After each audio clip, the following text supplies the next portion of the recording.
बिहार में सुशासन की सरकार नहीं, जनता का राज नहीं, बल्कि इससे आगे बढ़ कर के कुशासन की सरकार, जंगल राज और गुंडा राज भी नहीं बल्कि मुगल शासन का दौर लौट आया है, जहां पर आपकी बेटी बहन सुरक्षित नहीं है। और हम आपको बिहार के कुछ जिलों के बारे में बताने वाले हैं, जिसे सुनकर आपको लगेगा कि पूरे बिहार में अपराधियों का तांडव चल रहा है। बेगूसराय में जहां सुबह के अर्ध के दिन युवक को बुलाकर गोली मारकर हत्या कर दी जाती है, वहीं मधेपुरा में एक दलित बुजुर्ग महिला की पीट पीट कर हत्या कर दी जाती है। लखीसराय में एक सिरफिरे आशिक ने 6 ब्राह्मण को गोली मार दी, जिसमें से 3 की मौत हो गई। और इतना ही नहीं बल्कि आपको बताते चले कि दरअसल वैशाली जिले से भी एक घटना सामने आ रही है, जिसके बारे में बताया जा रहा कि पटाखा फोड़ने को लेकर हुए विवाद में 3 लोगों को गोली मार दी गई है। और जब हम आपको पूरी घटना बताएंगे तब आपका कलेजा सिहर जाएगा और आप यह सोचने पर मजबूर हो जाएंगे कि बिहार को नीतीश कुमार और तेजस्वी यादव ने बर्बाद कर दिया है, और जिससे बिहारियों को कितनी बदनामी झेलनी पड़ रही है, इसका सबूत हम आपको दिखाने जा रहे हैं।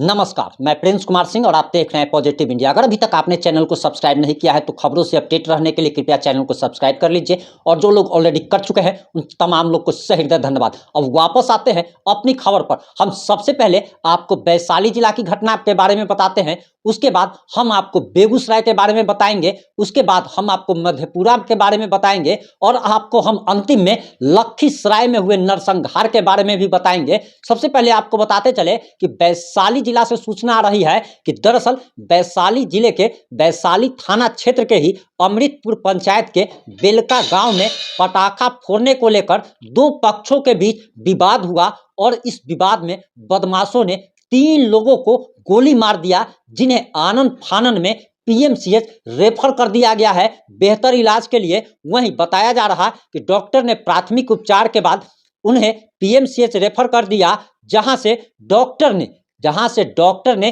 पीएमसीएच रेफर किया ताकि उनका बेहतर इलाज हो सके। वहीं घायल व्यक्तियों का नाम बताया जा रहा कि अमृतपुर पंचायत के बेलका गांव निवासी सकलदीप राय के 35 वर्षीय पुत्र प्रमोद राय, स्वर्गीय बेनू राय के पुत्र 70 वर्षीय पुत्र प्रदीप राय और सकलदीप राय के 30 वर्षीय पुत्र मुकेश राय बताया जा रहा है।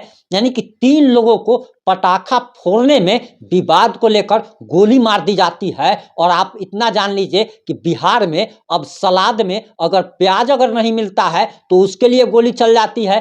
पटना में नाली को लेकर हुए विवाद में 3 लोगों को गोली मार दी गई थी। आप सभी को याद होगा, 1 रुपए के लिए बिहार में अब गोली मार दी जा रही है। वहीं सबसे पहले आप वैशाली के डीएसपी महोदय की बात सुन लीजिए कि आखिर वो इस घटना पर क्या प्रतिक्रिया दे रहे हैं।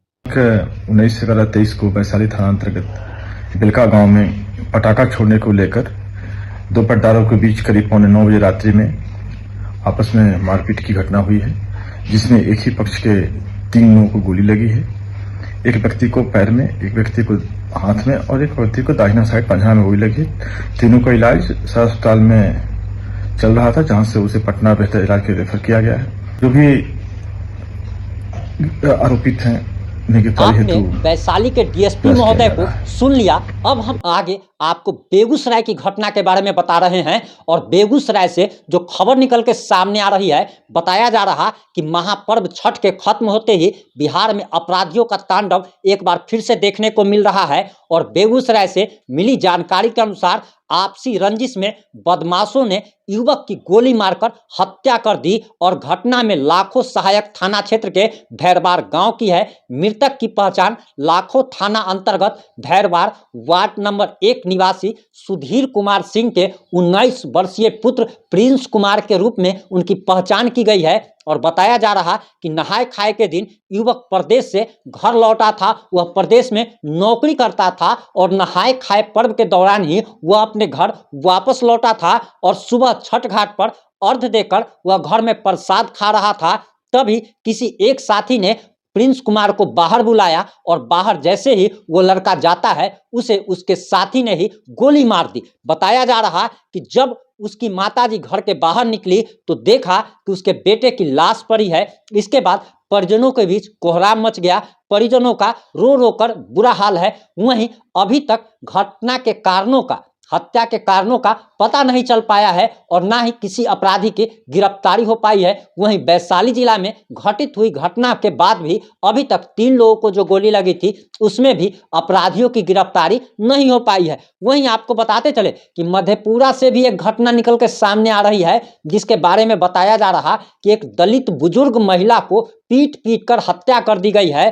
दरअसल बताया जा रहा कि मधेपुरा से मिली जानकारी के अनुसार दलित बुजुर्ग महिला की नशे में धुत दबंगों ने पीट पीट कर हत्या कर दी। घटना मुरलीगंज थाना क्षेत्र के पोखराम परमानंदपुर पंचायत के वार्ड संख्या 11 की है। वहां देर रात एक महादलित परिवार पर गांव के ही दबंग लोगों ने हमला बोला और घर में घुसकर पूरे परिवार को गांव में दौड़ा दौड़ा करके पीटा। इसी दौरान बीच बचाव करने पहुंची 50 वर्षीय बुजुर्ग दलित महिला को पीटा गया और इतना ज़्यादा पीटा जाता है कि घटना स्थल पर ही उस बुजुर्ग दलित महिला की मौत हो जाती है। और सबसे बड़ी बात तो यह है कि ये लोग जो दलित के नेता बनते हैं, महादलित के नेता बनते हैं, इनके हितैषी बनते हैं, कोई अभी तक पूछने तक नहीं गया है। और गरीबों के मसीहा कहे जाने वाले, दलितों के मसीहा कहे जाने वाले लोग जब सत्ता में हैं तब दलितों पर दिन प्रतिदिन अत्याचार बढ़ता चला जा रहा है। और सबसे बड़ी बात तो यह है कि बिहार के सत्ता में बैठे लोग ही सबसे बड़े सामंती विचारधारा के लोग हैं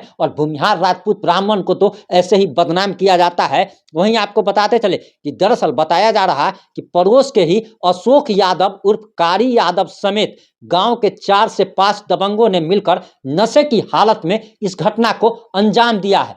जो इसमें आरोपी हैं, आरोपी का नाम एक बार फिर से जान लीजिए, अशोक यादव उर्फ कारी यादव, और उनके ही 4-5 जो हैं आसपास के लोग हैं। और इन लोगों ने इस घटना को अंजाम दिया है और कहा जाता है कि राजपूत, ब्राह्मण, भूमिहार, लाला यानी कि सवर्णों पर दलितों के शोषण करने का आरोप लगता है। लेकिन असल में शोषण क्या कर रहा है, कौन कर रहा है, ये जरा समझने की बात है। वहीं आपको बताते चले कि लखीसराय में 6 लोगों का जिस प्रकार से एक तरीके से इसे नरसंहार की संज्ञा दी जा सकती है कि 6 लोगों को गोली मार दी जाती है। और कारण सिर्फ यही है कि आपकी बेटी से, आपकी बहन से कोई जबरदस्ती शादी करना चाहता है, उसे अपनी पत्नी बनाना चाहता है। लेकिन अगर आपकी बेटी बहन इनकार कर देती है, आप अगर इनकार कर देते हैं तो आपको पूरे परिवार समेत गोलियों से छलनी कर दिया जाएगा। और इससे मुगल शासनकाल का वो दौर लौट आया है जब मुगल शासनकाल में हिंदुओं की बेटियों को, हिंदुओं की बहनों को, माताओं को जबरदस्ती उठा लिया जाता था और उन्हें हरम की रखैल तक बना दिया जाता था। बोलने में भी शर्म आ रहा है। और वही चीज आज बिहार में हो रहा है। आजादी के इतने सालों के बाद भी बिहार में आखिर ये सब क्या हो रहा है। और इससे जंगल राज भी कहना जंगल राज का अपमान होगा। इसे मुगल शासनकाल का दौर कहिए। और इस मुगल शासनकाल के दौर में हमारी बेटी, हमारी बहनें सुरक्षित नहीं हैं। 1990 का वो दौर लौट आया है जब से बिहार में बेटियों का, बहनों का सरेआम बलात्कार किया जा रहा है, गैंगरेप किया जा रहा है और शादी से मना करने पर उन्हें गोली मार दी जाती है, पूरे परिवार को तहस नहस कर दिया जाता है। इससे जरा समझने की जरूरत है कि आखिर बिहार में हो क्या रहा है। और सबसे बड़ी बात तो यह है कि बिहार में जिस प्रकार से लोग जाति के नाम पर वोट करते हैं, अरे भैया आप नेता चुनने जा रहे हैं, आपको जीजा नहीं चुनना है कि आपको जाति देखना चाहिए।